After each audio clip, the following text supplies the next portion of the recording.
Howdy, APUSH. It's Mrs. Zimnick. Virtual Zimnick is here to save the day. We are going to go over Nixon's administration, a little bit of Watergate, and then we'll get into Ford and Carter.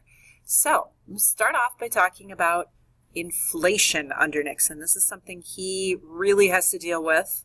And, you can kind of say, what caused this massive inflation we're going to see in the 70s? Well, there's a lot of things that go into this. Some of this is probably the cost of a lot of the Great Society programs, which certainly were not cheap. But, a lot of them did some really good things, but they cost quite a bit of money. The other thing is the war in Vietnam is also not cheap. So all of this is going to start to hit the United States economy in the 1970s. So Nixon does a couple things to try to deal with this. He does declare a 90-day price and wage freeze to attempt to stop the inflation. And it's going to slow things down a little bit, but not enough to really reverse the damage that was happening. So we'll get to more of that inflation in a little bit. I want to also look at what Richard Nixon does foreign policy-wise. He does some pretty impressive stuff. So he is the first president to visit China, and you can see that historic visit right here. He's going to kind of go along with his policy of détente, which is just sort of that idea of relaxing the tension between the United States and the Soviet Union. And the SALT agreement is a really good example of that. So he will meet with Brezhnev and reduce the amount of weapons that are between the United States and the Soviet Union, nuclear weapons. So it's a big step forward for peace. However, important to notice that he's not always consistent here, because his support of Augusto Pinochet in Chile to stop Salvador Allende is definitely showing how he's going to stand up for the anti-communist side, despite the fact that Pinochet is going to have some pretty awful human rights violations.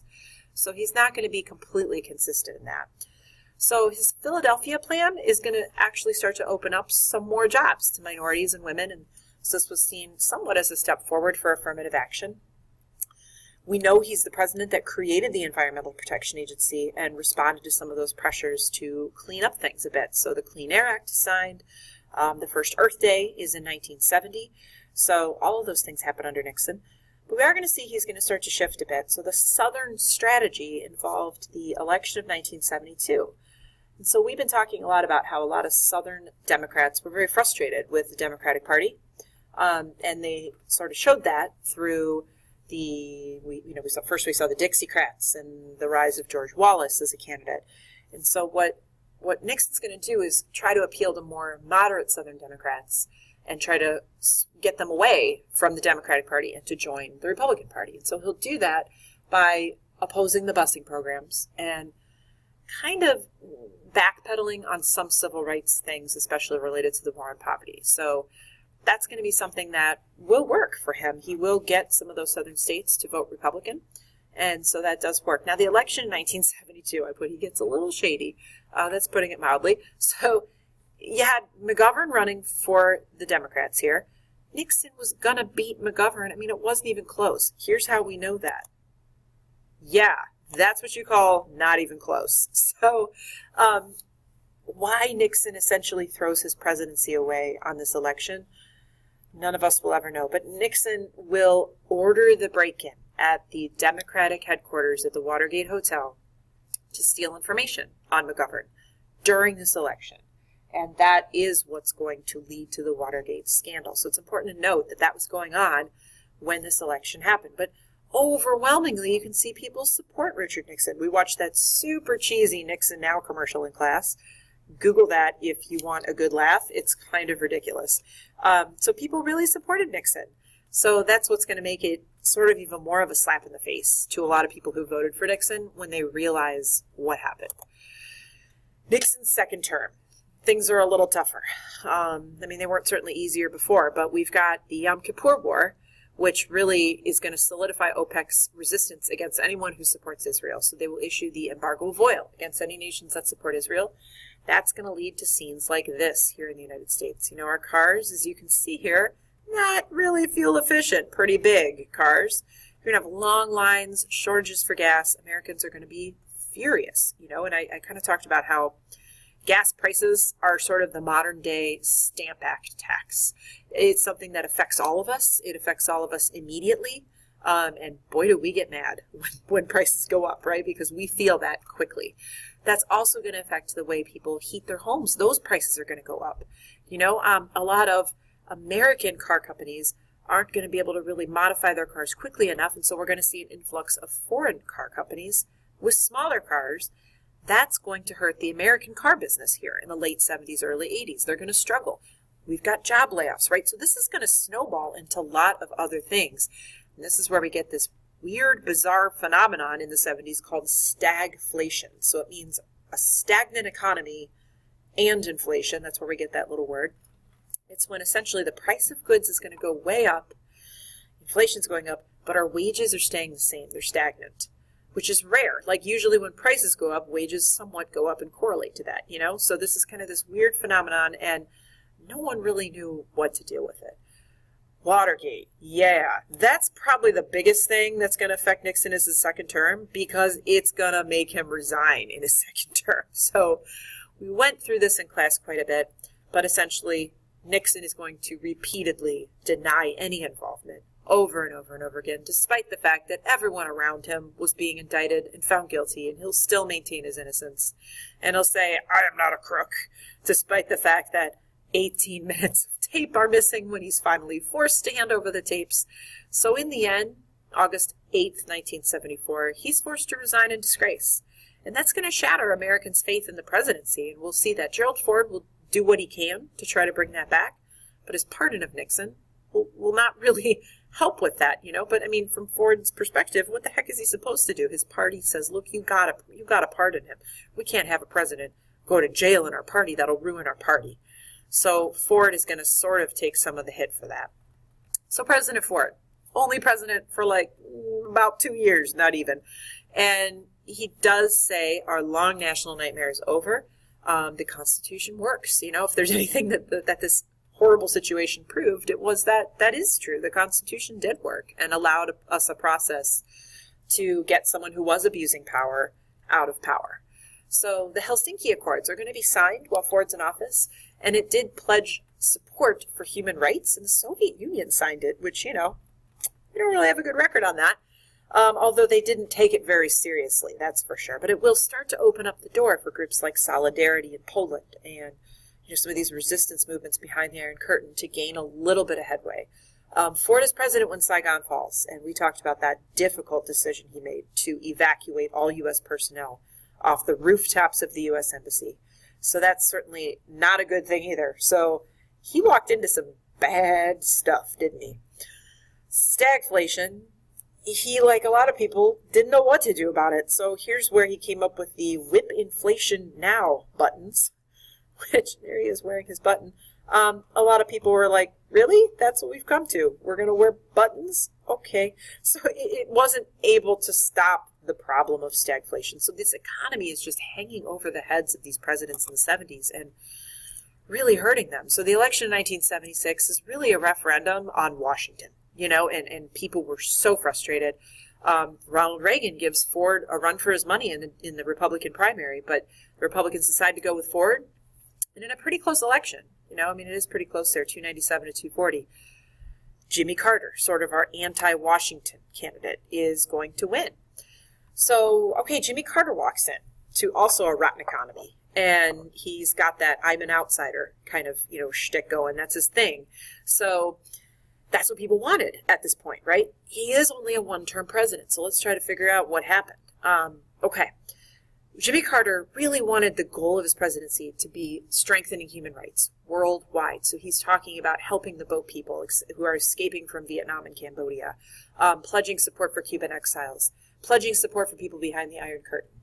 These are good goals, but it's tough, right? It's going to cost a lot of money to do these things and a lot of dedication. And probably the biggest success is going to be right here in the Camp David Accords. He actually gets the leaders of Egypt and Israel to sign an agreement. Not completely solving the problem, but it's a huge step forward. Although it's really kind of short-lived. We'll see Anwar Sadat of Egypt go back to Egypt and will be assassinated. So, mostly because he dared to sign something with Israel, and that was a crime enough in the eyes of a lot of people. So it's not a long-term victory here, but at least it's a start. The transfer of the Panama Canal back to Panama is going to be under Carter's watch, and a lot of the Republicans are going to start to rally against this. Ronald Reagan will be a really vocal critic of this action. He's like, look, Teddy Roosevelt built that. We Americans built that, so we should still own it.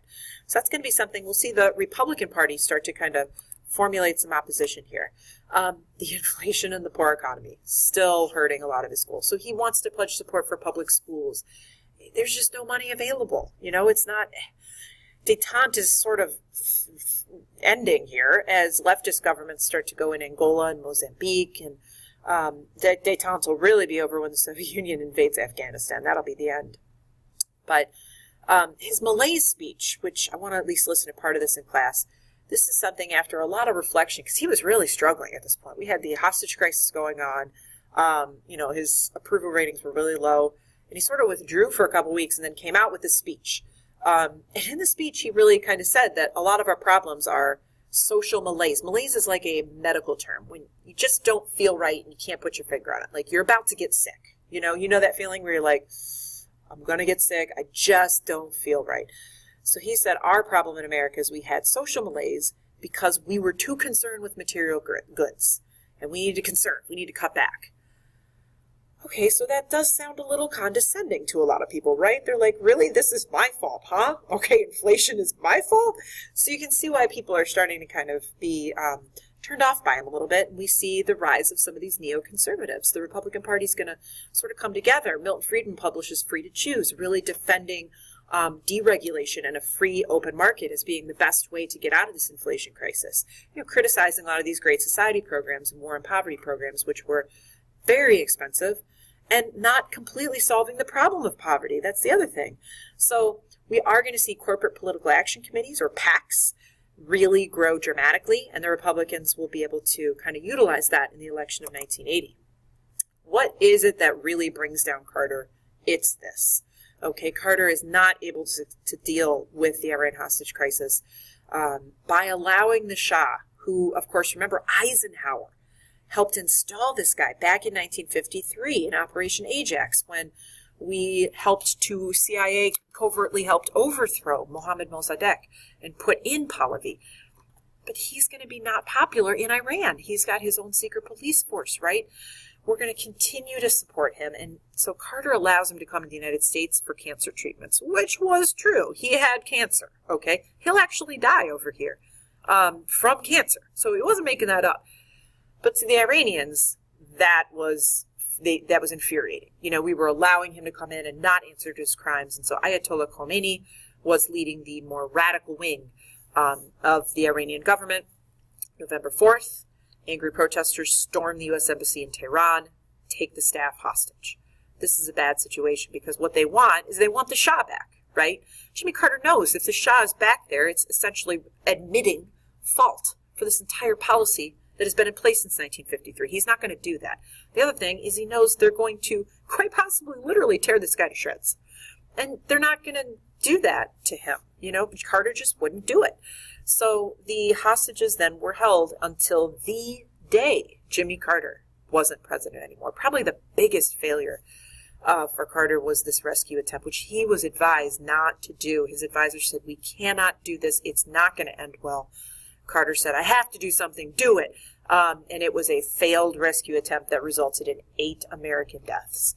So after this, it's over. I mean, how does Carter answer anything in any debate? The first question is, how are you going to bring the hostages home? Why aren't the hostages home? What are you doing about the hostages? You screwed that up, didn't you? And he just couldn't really have an answer for that. So the end of détente, for sure, is SALT II comes to a total halt after the Soviet invasion of Afghanistan. And because the United States had been supporting the Mujahideen, Carter was furious about this. So he rejects the SALT II talks and also called for a boycott of the Olympic Games, which were going to be held in Moscow. So détente is pretty much out the window. That's the end of that. And we're going to see a real escalation of the rhetoric in the 1980s and the tension. And President Reagan will be the one who will call the Soviet Union the evil empire and kind of say, you know what, no more containment. We want the end. So we're going to see definite turning up on the heat on the Soviet Union. So that takes you through the end of chapter 39. and the end of our discussion on Jimmy Carter and Gerald Ford.